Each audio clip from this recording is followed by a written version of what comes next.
അപ്പൊ അളിയൻ കാര്യമൊന്നും അറിഞ്ഞില്ലേ? ഇല്ല. എന്നാൽ ഇനി ഞാനത് പറയാം, ആരും ഞെട്ടരുത്. രേണു രാവിലെ കയറിയൊന്ന് തൂങ്ങിയായിരുന്നു ഫാനില്. എന്താണോ ഞെട്ടുന്നത്? ഞെട്ടിക്കുന്ന വാർത്തയാണ് ആശാനെ. എന്താ പെട്ടെന്ന് വായിക്കേ. അപ്പം രേണുവിന്റെ ചേച്ചിയുടെ ഭർത്താവ് ലിബു കണ്ടതുകൊണ്ട് മാത്രമാണ് രക്ഷപ്പെട്ടുള്ളത്. അല്ലെങ്കിൽ എടാ, ഇത് സത്യമായ കാര്യമാണോ അതോ അല്ല നോണ, ഞാൻ എന്റെ കണ്ണുകൊണ്ട് കണ്ടതല്ലേ. കാരണം ചോദിച്ചപ്പോൾ അവള് പറഞ്ഞതാണ് ഏറ്റവും കൗതുകകരമായിട്ട് എനിക്ക് തോന്നിയത്. ഇവളുടെ മൂത്ത മകനെന്ന് അവകാശപ്പെടുന്ന ഒരു പരനാറിയുണ്ട്, അവനെ അങ്ങനെ തന്നെ വിളിക്കണം, വേറെ നാറിയാണ്. അതൊന്നും എനിക്കറിയാൻ മേല. ഇങ്ങനെ എന്തെങ്കിലുമൊക്കെ പറയുമ്പോഴേ എന്റെ മനസ്സിനൊരു സന്തോഷം ഉണ്ടാവുള്ളൂ. ഞാൻ എന്റെ സന്തോഷം നോക്കിയാ പോരെ.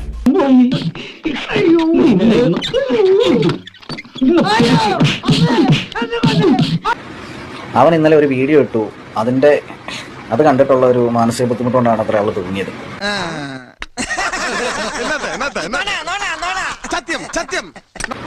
ഞാനെന്നുള്ള കുറെ ചീത്ത വിളിക്കുകയും കാര്യങ്ങളൊക്കെ ചെയ്തു. എന്നിരുന്നും പറഞ്ഞ പോലും ഈ ഒരു അസുഖത്തിൽ നിൽക്കുന്ന ഒരാളാണ്, മാനസികമായിട്ടും ഇങ്ങനെയുള്ള കാര്യങ്ങളൊക്കെ കണ്ടിട്ടുണ്ടെങ്കിൽ ആകെ തകർന്നു പോകും.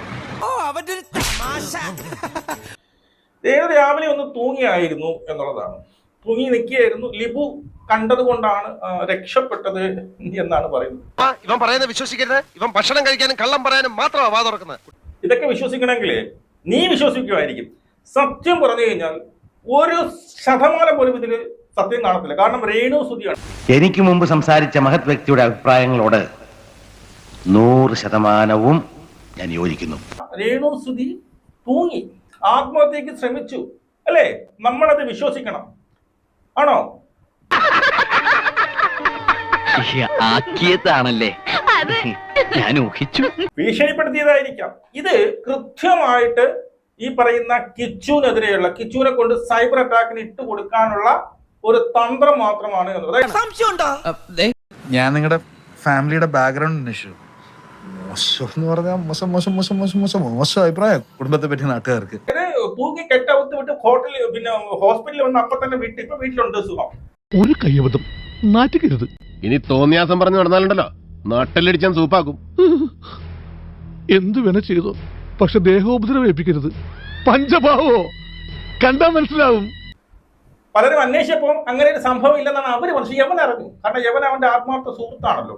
അവരുടെ എല്ലാ കാര്യങ്ങളും അറിയാതെ അവൾ പറഞ്ഞതുകൊണ്ട് തന്നെ എനിക്ക് ഇവൻ ഈ ഒരു സംഭവം പറഞ്ഞു. അതൊക്കെ ഗോപാലകൃഷ്ണൻ ഒരു നമ്പർ അല്ലേ?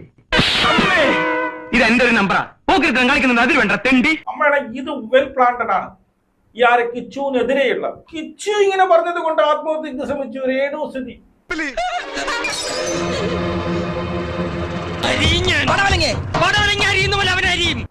ഇത്തിരി ആൾക്കാർക്ക് വിശ്വസിക്കുന്ന കള്ളമെങ്കിലും പറ എന്നുള്ളതാണ്. എവിടെ ഇതൊരു നടക്ക് പോണ ലക്ഷണില്ല. ഞാൻ ഇവന്റെ 2 വാങ്ങിച്ചിട്ടേ പോവുള്ളൂ. ഞാൻ വരട്ടെ. എങ്ങോട്ട്? അല്ല, ഞാൻ പോട്ടെ. സബ്സ്ക്രൈബ് ചെയ്തിട്ടുണ്ട് പൊന്നു മോനെ.